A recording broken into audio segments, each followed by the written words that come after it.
when you have all of these guys, is it just better to pass them off to the Veterans Committee so that the writers don't have to make this decision? Well, you may see that. And the Veterans Committee is going to be even harder on these guys because the veterans are the ones that don't want them in.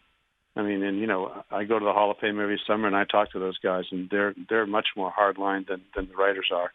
So I think the notion of these guys getting in with the Veterans Committees, I think it's going to be even harder. Those will be bare-knuckle brawls, the old Chicago Tammany Hall stuff, when that stuff comes down, because we all know how good they were, and those players know that too.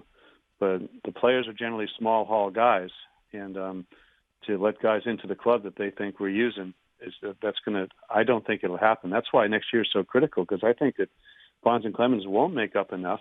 I'm not seeing the trend where they can make up enough, and that then they go to the Veterans Committee, and I think they're gone forever, which is really it's a tragedy to walk around Cooperstown and Harold Baines is there and Bonds isn't. I mean, it's a little goofy. Yeah, for sure. That's interesting. You're right, because the numbers have kind of plateaued for Clemens and Bonds at about 60%. They need 75%.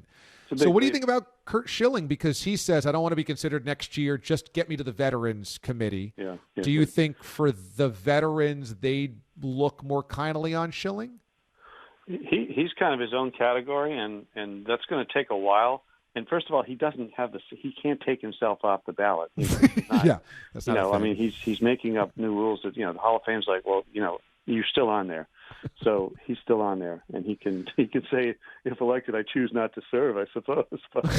But he just, I think he's so angry about everything that he doesn't want to partake in this again and get another slap in the face, because anyone who ever got to 70% would vault over the next year, especially with this year's ballot, which was not strong with new candidates. There were no new strong candidates. And generally with a lot of voters, they look at the ballot, well, who are the best guys on here? That's who they vote for. So anyone else would have gone from 70 to 75 like a rocket this year. But Curt, because he's his own worst enemy, and he offends so many groups of people with tweets that are at best borderline racist, and we can go from there. But it's not helping. And a lot of the stuff, the social media stuff that went out was after the votes were gathered this year.